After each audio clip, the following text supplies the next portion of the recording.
역대상하는 역시 이제 에스라가 쓴 걸로 저는 보고, 이것 아담부터 시작해서 쭉 바벨론 포로 귀환까지를 전체를 다루고 있었습니다. 그래서 오늘은 이에 이어서 이제 에스라가 구체적으로 이어서 쭉 내용을 다루고 있는 부분입니다. 또 이 에스라서, 그 다음에 느헤미야도 있는데, 이 느헤미야도 에스라가 썼다고 해서 거기까지 같이 보고, 에스더는 그 안에 있으며, 역사서가 에스더까지 해서는 마무리되기 때문에, 오늘 이제 역사서를 마무리하는 차원에서 에스더까지 한번 살펴보고자 합니다. 여호와 하나님께서는 항상 그의 교회를 긍휼히 여기시고 벌을 하지 않으십니다. 하지만 교회가 자신의 비참함을 알고 또 십자가를 지는 삶을 경험하며 이 세상에는 정을 두지 말고 하늘나라를 갈망하기를 원하셨습니다. 그래서 여호와 하나님께서는 유대인들을 돌아보시고 또 이 교회를 이방나라 특히 불신자들과 우상 숭배자들 가운데서 70년 노예의 삶을 살게 하신 후에 하나님 자신의 온화한 긍휼과 함께 그 교회가 본래 연약하고 허약함을 기억하셨습니다. 그리하여서 하나님은 자기 자신을 위하여 한 구원자를 일으키시고 그 통치자의 마음을 감동시키셔서 그 교회를 불쌍히 여기는 마음을 심어주시고 또한 그 교회를 노예 삼았던 본래 그 자들을 그 통치자를 통해서 심판을 하셨습니다. 그럼에도 불구하고 그 교회가 하나님의 엄청난 그 은혜를 쉽사리 무시하는 경향이 있는 것을 방지하시기 위해서 그 교회를 여전히 훈련 가운데 두시고 교회가 힘쓰는 고상한 사역들을 방해하는 국내의 많은 반대자들과 적들을 일으키셨습니다. 하지만 선지자의 교훈을 통해서 교회는 조금씩 진보를 해나가서 그 고상한 사역을 성취하도록 하셨습니다. 이 책의 저자는 에스라인데 에스라 7장 6절에 의하면은 그는 제사장이면서 동시에 율법의 서기관이었습니다. 에스라는 고레스 왕 뒤를 이은 다리우스 왕 6년에 예루살렘에 돌아온 경우입니다. 즉 교회가 처음 그 수르바벨의 영도하에서 교환한 지 약 한 50년쯤 지나서 일입니다. 이때는 이미 성전은 이미 다 지어진 다음입니다. 에스라는 많은 사람들을 같이 동원해서 데려왔고 또 많은 재물들과 같이 가져왔습니다. 또 성전에 필요한 모든 것들을 위해서 왕의 신하들에게 명하는 서신들을 가지고 왔습니다. 그리고 에스라가 와서 한 일은 일이 잘 안 되어지고 가는 부분들이 있는 것을 바로잡고 문제들을 해결하고 또 모든 일 가운데 질서를 세우고 바르게 한 것입니다. 이어서 이제 느헤미야 부분에서는 하나님은 모든 세대에 그 교회의 편의와 유익을 위해서 항상 고상한 인물들을 세우십니다. 약 70년 동안에 하나님은 많은 뛰어난 사람들을 세우셔서 바벨론에서 돌아온 그 백성을 보호하셨습니다. 수룹바벨, 에스라, 느헤미야가 대표적인 인물들입니다. 그 중에서 먼저 수룹바벨은 그 백성을 영도에서 돌아왔으며 주로 그 성전을 건축하는 사명을 가지고 있었습니다. 두 번째 에스라는 삶의 방식을 개혁하며 경건한 종교를 수립한 인물입니다. 그리고 셋째인 이 느헤미야는 예루살렘 성곽을 다시 재건하고 백성을 압제로부터 구원하며 하나님의 법을 그 백성들 가운데서 집행하는 역할을 하였습니다. 느헤미야는 하나님의 사람으로서 당시 왕에게 크게 신임을 받는 위인으로 왕이 그를 크게 총애해서 느헤미야에게 원하는 모든 것을 이룰 수 있도록 서신을 주고 협조를 하였습니다. 이 책은 라틴어 성경에서는 에스라 이서라고도 부릅니다. 그래서 느헤미야를 에스라 이서라고도 부르는데 그것은 역시 에스라가 이것을 지었기 때문입니다. 첫째로 에스더의 경우는 당시 사람들이 그들의 왕을 부르는 이름이 너무 다양하고 수년 동안 히브리인들이나 그리스인들은 많은 다양한 저자들은 이 아하수에로에 관한 기록들을 다양하게 남겼습니다. 그래서 아하수에로가 누군가 의견이 분분한데요. 다니엘서 6장 1절이나 9장 1절에 보면 그는 메대의 다리우스 왕일 것이다. 이 다리우스 왕은 아하수에로라고도 불리우는 아스티아게스의 아들인데 이 아하수에로란 그냥 개인 이름이라기보다는 어떤 직책을 의미해서 명예와 위대함과 머리 중에 머리라는 의미입니다. 또는 이 다리우스의 아들인 크세르크세스라고도 합니다.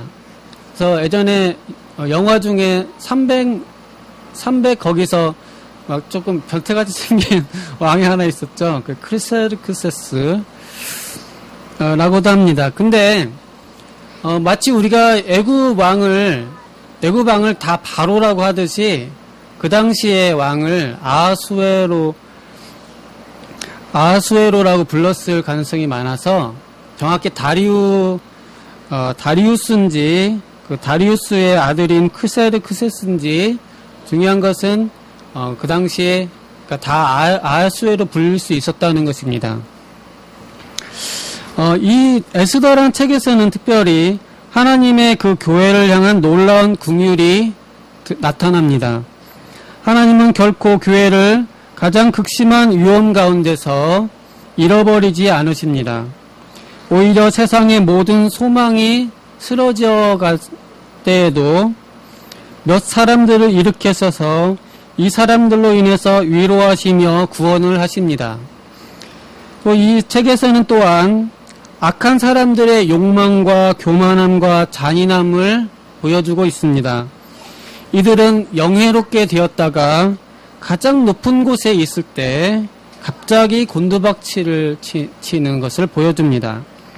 반면 하나님은 하나님의 영광을 열심으로 사모하며 그 형제들을 돌보고 사랑하는 이들을 보존하시며 사랑하십니다. 이렇게 해서 이 에스라부터 느헤미야, 에스더까지 한번 쭉 살펴보았습니다.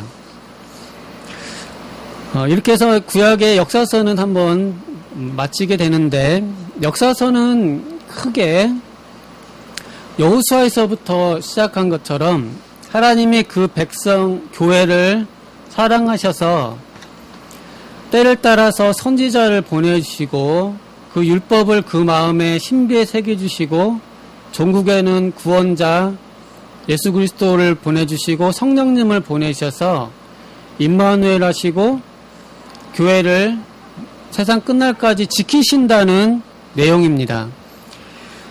이때에도 하나님은 그 교회를 긍휼히 여기셔서 지도자들을 그때그때 세워주셨습니다. 저는 이제 제목을 바사왕 고레스 이렇게 지었는데, 에스라 1장 1절에서 4절은 앞에 역대하 마지막 22절, 23절하고 성경 구절이 이렇게 겹치는 것을 주의 깊게 보시면은 알 수 있을 것입니다. 그러니까 역대하 맨 마지막이 바사의 고레스 왕 원년에 여호와께서 예레미야 입으로 하신 말씀을 이루시려고 이렇게 되는데, 에스라 또 1절은 바사 왕 고레스 원년에 여호와께서 예레미야 입을 통해 하신 말씀을 이루게 하시려고 똑같은 말씀이 두 번 반복됩니다. 그렇게 해서 두 역대 상하와 이 에스라서가 이렇게 연결되어 있다는 것을 강조하기 위해서 이렇게 구절을 중복해서 쓴 것입니다. 여기에서 이제 결국 바벨론 귀환의 결정적 역할을 한 것은 바사왕 고레스입니다. 에스라서도 바로 이 고레스를 일으키셨다, 이런 장면으로 시작됩니다. 그래서 제목을 바사왕 고레스라고 하였는데요. 오늘 말씀에서 등장한 하나님이 세운 인물들 중에는 바사왕 고레스, 수룹바벨, 느헤미야, 에스라, 또 에스더, 이런 인물들 중에 다 제사장, 또 서기관, 또 신앙 깊은 지도자, 또 에스더 같은 아름다운 신앙 깊은 여성 지도자들이 있는데, 이 고레스 같은 경우는 세상 왕인데 역시 하나님께서 세상 왕을 교회를 위해서 들어 쓰셨다는 것이 주목할 부분이 되겠습니다. 그러니까 고레스 왕은 그의 입을 통해서 하늘의 하나님 여호와 이렇게도 말하고, 이스라엘 하나님 참신이시다 이렇게 말하고, 또 하나님 여호와의 성전을 건축하라, 그는 예루살렘에 계신 하나님이시다. 그러니까 마치 고레스는 굉장히 신앙이 있는 것처럼 이스라엘의 하나님은 참신이시다 이렇게 고백을 하지만 사실은 고레스가 신앙인이라고 볼 만한 근거는 없습니다. 그냥 세상에 당시 세계를 제패한 황제라고 보면 되겠습니다.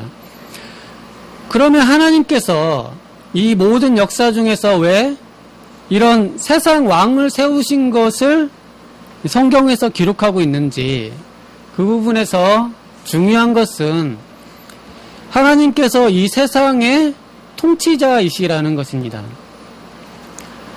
하나님은 이 교회를 사랑하시고 지키시기 때문에 교회가 필요로 한다면은 항상 선지자들을 보내주시고 지도자를 보내주시되, 꼭 신앙인들만을 들어서 하실 뿐만 아니고 그냥 세상의 왕도 들어서 교회의 큰 역사를 이루시는 것을 알 수가 있습니다. 바사왕 고레스는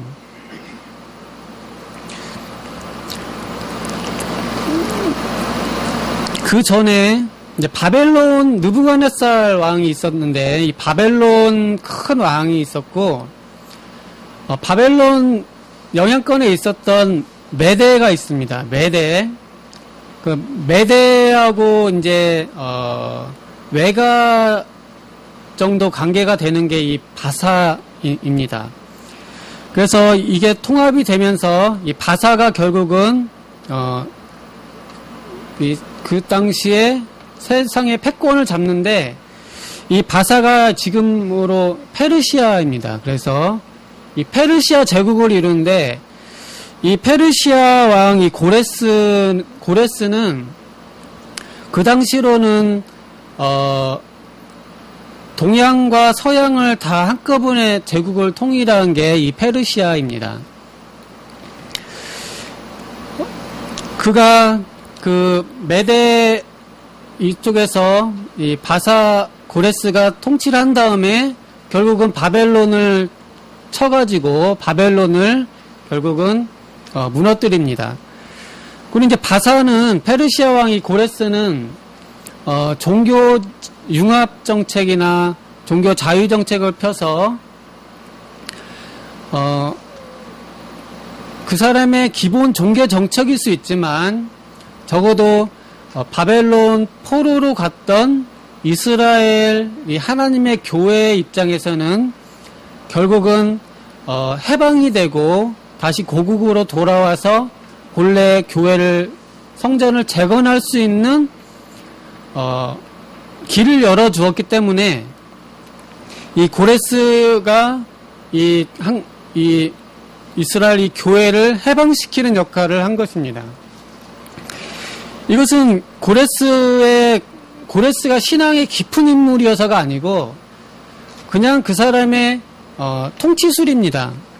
그냥 나라를 부강시키고 통치하기 위해서 고레스가 통치술을 했지만 결국은 하나님이 그 마음을 움직이셔서 특히 이스라엘에 대한 마음을 긍휼히 여기는 마음을 주고 다시 본국에 돌아가서 성전도 세우고 종교생활도 할 수 있도록 해줬다는 점에서 결국은 하나님의 교회를 해방시킨 인물이라고 하겠습니다. 그러니까 우리가 그냥 세상 역사로 이해를 하면 이 고레스는 특별히 교회를 위한 사람은 아니지만 그냥 보통 왕입니다. 권력자라고 볼 수 있습니다. 하지만 하나님께서 큰 역사적인 테두리에서 이 고레스라는 사람의 마음을 주장해서 역사를 이끌어 가신다는 것입니다. 그리고 이스라엘을 참혹하게 노예로 만들었던 이 바벨론에 대한 심판자 역할로서 이 고레스를 들어서 사용하신 것입니다. 항상 했던 것처럼 교회는 교회 자신의 죄악 때문이기도 하고 또 때로는 교회가 경건의 훈련을 하기 위해서 악인의 손에 붙여서 고난을 당할 수가 있습니다. 그렇다고 해서 이 악인이 결국 선하냐? 그렇지는 않습니다. 결국 이 악인 바벨론은 하나님은 또 바사의 고레스를 들어서 결국 심판을 하시는 것입니다. 성경의 원리는 의인과 교회가 때로 악인의 손에 붙들려서 고난을 당하도록 하지만 그 악인이 결코 선한 존재들은 아니라는 것입니다. 반드시 다른 악인을 들어 쓰시든지 다른 세상 통치자를 들어서 그 악인을 심판을 하신다는 것입니다. 그래서 이제 저희가 군대를 갔다 와 보신 분들은 군대에 보면 이제 상병이 악역을 담당한다고 합니다. 그래서 상병이 이제 밑에 일병, 이병들을 단속을 해야 되니까 저처럼 선한 사람도 상병이 되면은 어쩔 수 없이 이제 밑에 애들을 단도리를 해야 돼서 악역을 해야만 하는데, 그래도 저는 악역을 안 했습니다. 저는 후임병들한테 욕도 안 하고 때리지도 않고, 조금 장난은 친 적이 있고, 뭐, 라면 끓여라 그런 건 한 적이 있지만, 제가, 그거는 그냥 뭐 이렇게 옷 챙겨주고, 라면 끓여다 주고, 그런 거는, 뭐, 재미로 할 정도, 이제 제가 애들을 괴롭힌 적은 없습니다. 근데 이제, 보통, 어떤 조직에서 어떤 악역을 감당하는 역할이 있다고 그렇게 말을 하는데, 하지만 이 성경에서는 선한 사람을 이 악역을 감당하는 것은 원리는 아닌 것 같습니다. 왜냐하면 선한 사람이 악역을 감당하다 보면 그 의로운 마음이 상하기 때문에 하나님이 아무리 필요해도 선한 사람을 악역을 감당하도록은 안 하시는 것 같고요. 악역은 악인 보고 감당하도록 하는 게 원칙인 것 같습니다. 그래서 그래야 잘하겠잖아요. 악인이 악역을 해야. 선한 사람은 악역을 잘 못하잖아요. 선한 사람은 하다가도 의가 상하고 상처를 받기 때문에 뭐 혼자 집에 가서 하나님 저 이런 거 하기 싫어요 이렇게 눈물 흘리도록 하진 않으실 것 같습니다. 그래서 악인은 악역을 감당하는 것은 악인들이고 결국 그 악역을 감당한 다음에 하나님은 그 악인은 심판하시는 게 기본 원리인 것 같습니다. 그래서 이제 저는 굉장히 훌륭한 분들이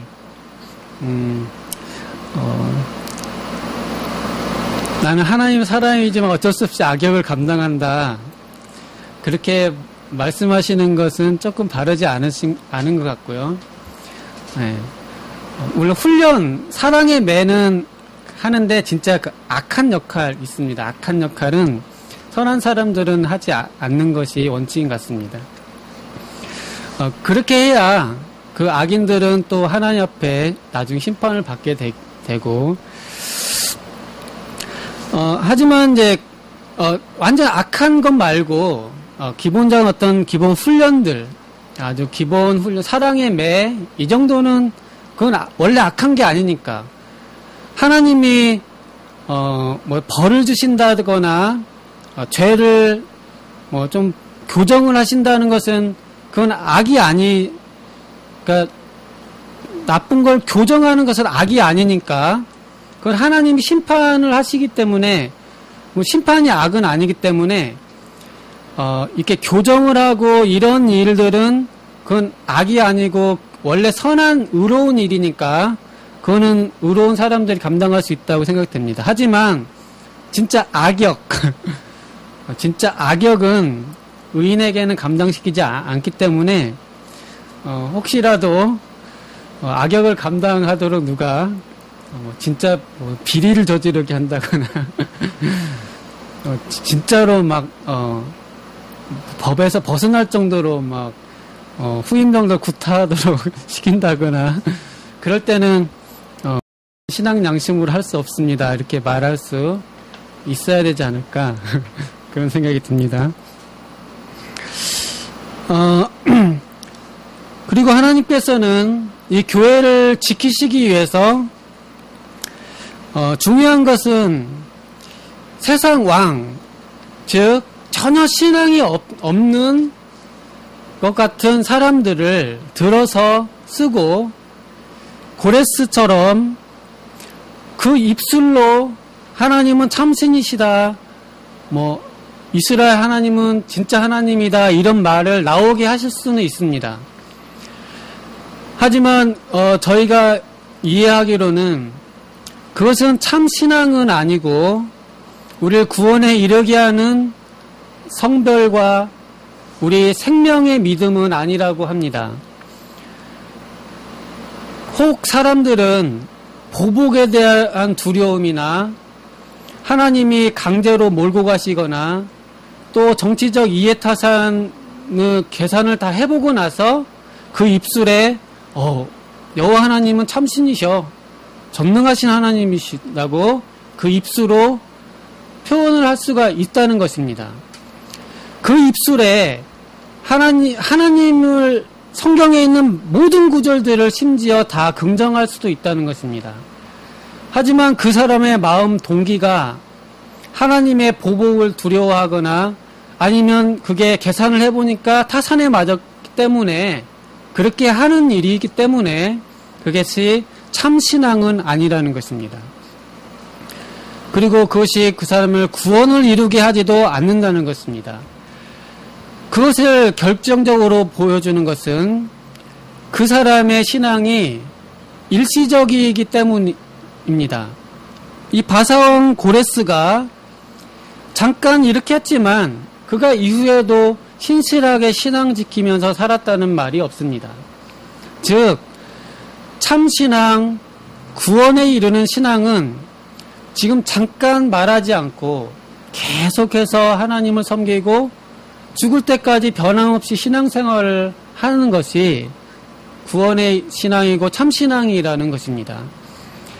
그래서 그냥 임시적 신앙, 잠깐 신앙인처럼 보이는 행동들이 있다는 것, 그것은 성경에서 무수히 많이 표현되고 있습니다. 잠깐 기쁨으로 받았다가 태양이 뜨거워지거나 엉겅퀴가 나거나 이렇게 하면은 그 신앙을 저버렸다는 표현들이 신학의 비유들도 있는 걸 보면은 참신앙과 구원의 신앙은 끝까지 가는 신앙을 말하고 있습니다. 근데 일시적인 신앙이 있다는 것입니다. 일시적인 신앙. 성경의 모든 구절을 다 긍정할 수 있는 일시적인 신앙도 있다는 것입니다. 하지만 그 동기가 이해타산에 맞아떨어졌기 때문이고 또 하나님의 심판에 대한 갑자기 두려움이 들어서 그럴 수도 있기 때문에 그것은 참신앙이 아니다. 그래서 그 사람들은 본래 참신앙이 아니었기 때문에 엄격히 보면 변절이 아닙니다. 그래서 정통 교리에서는 한 번 믿은 사람은 절대 변심하지 않고 변절하지 않습니다. 변절하는 경우는 처음부터 믿음이 일시적인 믿음이었기 때문에 버렸던 것입니다. 즉, 그 믿음이 영원한 참 믿음이 아닌 것을 스스로 증거했다고 볼 수 있는 것입니다. 가룟 유다나 다른 모든 경우도 그 사람이 일시적 신앙을 갖고 있다가 그가 영원한 참신앙이 아님을 드러냄으로써 떨어져 나간 것이라는 것입니다. 그래서 참신앙, 구원에 이른 신앙을 한 번 받은 사람은 영원히 변치 않습니다. 변심하지 않습니다. 그래서 하나님이 주시는 신앙은 성령이 이 마음에 인치신 신앙이기 때문에 영원하며 변하지 않으며 확고한 신앙입니다. 그 신앙은 믿음, 소망, 사랑이 영원한 것처럼 영원한 신앙입니다. 그리고 모든 것보다도 견고하고 확고해서 흔들림이 없습니다. 저는 제가 예수님 믿으면서 제일 고민을 했던 거는 국어 역사책을 보니까 뭐 역사적 인물이 처음에 기독교에 귀의했다가 나중에 변절하였더라 이런 표현들 보면서 나도 잠깐 믿다가 나중에 변절하면 어떡할까 그런 생각이 있었습니다. 또 저희 아버님이 고등학교 때 전주 신흥고에서 그 목사님만 다닌다는 그런 고등학교를 다니셨는데 그때 미션 스쿨 다니셨는데 거기 졸업하고 나서 아버지가 종손이셔가지고 제사를 할아버지 모시고 제사를 지내시니까 교회를 안 다니시고 또 술도 드시고 이렇게 하시는 걸 보고는 제가 어렸을 때 교회를 다니면서 우리 아버지는 젊었을 때 신앙이 있으셨다는데 왜 지금은 교회를 안 다니실까 그런 고민을 했었습니다. 저희는 교회 다니도록 허락은 하셨는데 본인은 정작 교회를 안 다니시는 거예요. 또 어떤 때는 술 취하셔가지고 교회 가서 목사님하고 상담한다고 가지고 그래서 창피해가지고 교회를 편하게 우리든 다 허용을 하시는데 교회를 안 다니시는 거예요. 그래서 제사도 안 들으신다고 할 수도 있는데 종손이기 때문에 제사를 내가 안 지내면 어떻게 하냐고 그러시면서 이제 결국 돌아가시 전에 다시 이제 목사님 모셔다가 다시 신앙고백을 다시 한번 하셨어요. 그리고 이제 돌아가셨는데 제가 이제 그 세례를 받으면서 신앙고백하면서 저도 제사를 어떻게 해야 될까요? 저도 종손인데 저도 8대인가 몇 대로 쭉 종손이거든요. 그래서 그럼 아버지처럼 다시 제사를 지낼까? 근데 그때는 세례 문답서에 세례를 받고 나면 제사를 지낼 수 없습니다. 이런 게 있었던 것 같아요. 그 당시 문답서에 제가 중학교 때 세례 문답하기 전에 읽어봤는데 세례를 받고 나면 제사를 안 신자는 제사를 안 지냅니다. 동의하십니까? 이렇게 돼 있더라고요. 그래서 동의 못하겠는데요. 동의 못한다기보다 자신이 없더라고요.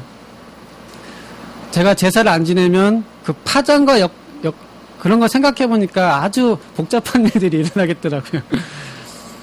그리고 또 하나는 이 마음 변치 않을 수 있을까? 근데 이제 제가 이제 하나님 은혜를 받게 된 때가 있었습니다. 그래서 은혜를 깊이 받고 나니까 제사 안 지내도 되겠더라고요. 뭐 거기서 파생되는 모든 일들은 다 해결이 되겠더라고요. 저절로. 그리고 제 마음속에 믿음을 주시기는 이 믿음을 제가 하나님께 기도를 했어요. 개인적으로. 지금 한번 제가 예수님 믿는 믿음을 주시면 죽을 때까지 이 마음 변치 않게 해주세요. 이렇게 기도를 했는데 하나님이 그런 응답을 주셨어요.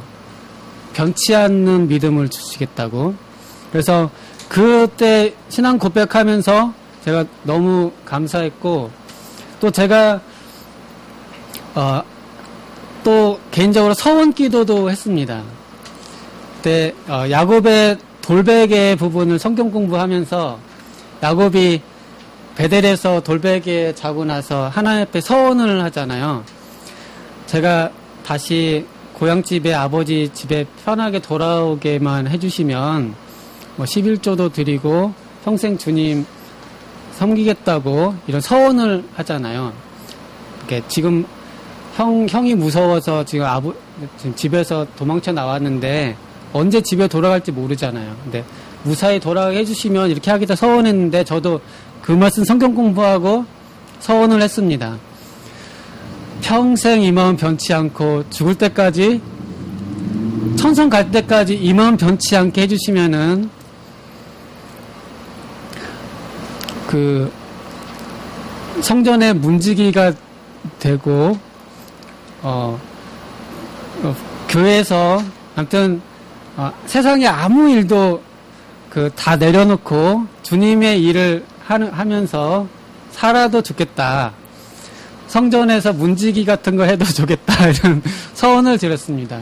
근데 어떤 분은 이런 서원은 일생의 서원이니까 너 지금 고대 법대에 다니고 있으니까 검사가 되게 해주시면 하나님 역사를 잘 섬기겠다. 이런 서원을 하래요.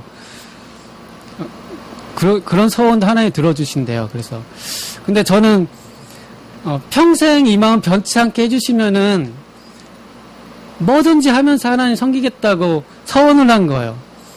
제가 봐도 진짜 제대로 한 서원인데 지금 생각해보니까 계산을 잘못했어요. 왜냐면 평생 변치 않은 믿음은 그냥 다 주는 거예요. 영원히 변치 않은 믿음은 그냥 믿음의 본질 속성인 거예요. 제가 주님한테 달라고 서운할 게 아닌데 그때 생각을 잘못해가지고 다 주는 거를 그냥 달라고. 근데 그래도 잘했다는 생각이 듭니다. 이 영원히 변치 않은 이 믿음. 이것이 산믿음이라는 것입니다.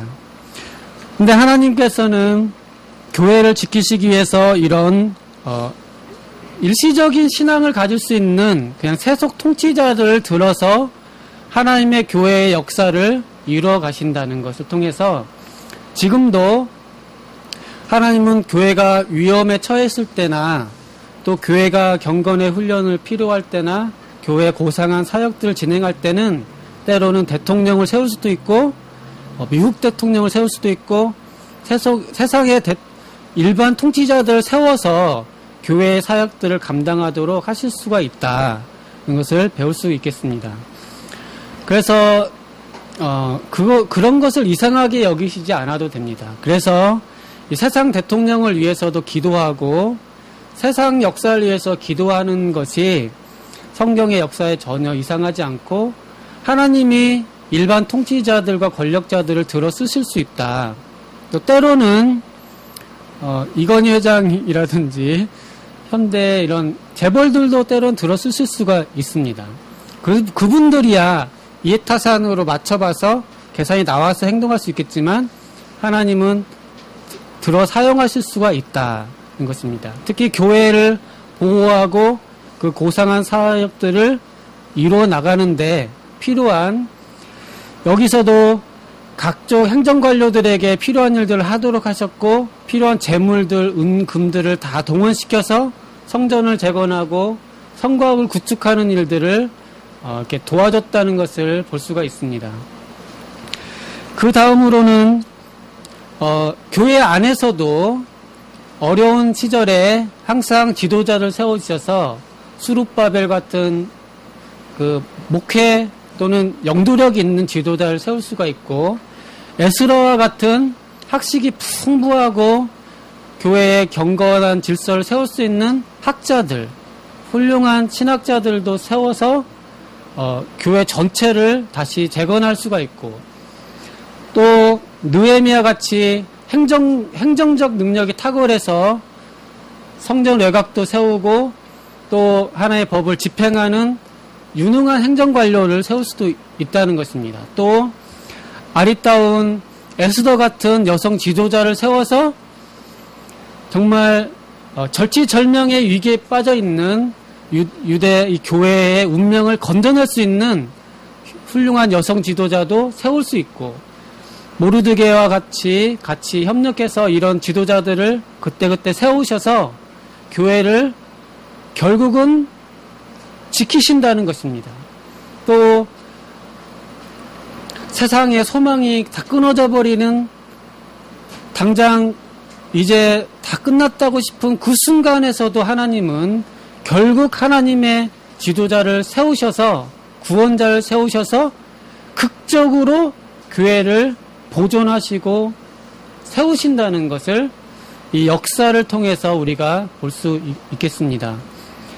동시에 악인들은 그 악한 역할을 감당하고 또 심판을 받고 사라져가는 것을 볼 수 있습니다. 그래서 하나님의 영광을 위하고 그 백성을 진심으로 사랑하고 아끼는 사람은 하나님이 지키시고 보존하시고 크게 사랑하셔서 들어 쓰시는 것을 볼 수 있습니다. 저희가 이 역사서를 마무리하면서 저희 십자가 지기 교회도 하나님이 큰 사역들과 사명들을 맡겨주셨습니다. 이를 위해서, 이 사역을 이루어 가시기 위해서 하나님께서 고레스 같은 세상 통치자도 세울 수가 있고, 또 교회 내부에 꼭 필요한 영도력 있는 지도자, 또 학자들도 세워주시고 행정적인 능력 있는 지도자들도 보내주시고 아리따운 에스더 같은 여성 지도자들도 보내주셔서 교회에 필요한 모든 일들을 감당하도록 사람들을 보내주시고 인력과 물질들도 다 동원해서 하실 수 있다는 것을 결국 역사서를 통해서 배울 수 있겠습니다. 그래서 저희가 진심으로 하나님의 영광을 위해서 사모한다면, 또 하나님의 고상한 사역들을 이루기를 원한다면, 오늘 본문에서처럼 조금씩 진보해 나가는 것 같지만 결국은 이 사역을 종국에는 성취할 것이다. 그것을 역사를 통해서 배울 수가 있겠습니다. 저희도 이 믿음 가지고 이 교회의 사역과 크고 작은 사역들을 잘 감당할 수 있기를 기도드립니다. 기도하겠습니다. 감사하신 하나님 아버지, 하나님은 교회를 사랑하셔서 또 너무 그 은혜를 가볍게 여기지 않도록 때론 계속적인 훈련 가운데 두시지만은, 하지만 하나님은 때를 따라서 교회를 위해서 필요한 인물들과 사람들을 들어서 보내주시고 협력하심을 배웁니다. 하나님, 저희가 이 믿음을 가지고 힘있게 진보하며 나가게 도와주시옵소서. 하나님 말씀 예수님 이름으로 기도드리옵나이다. 아멘.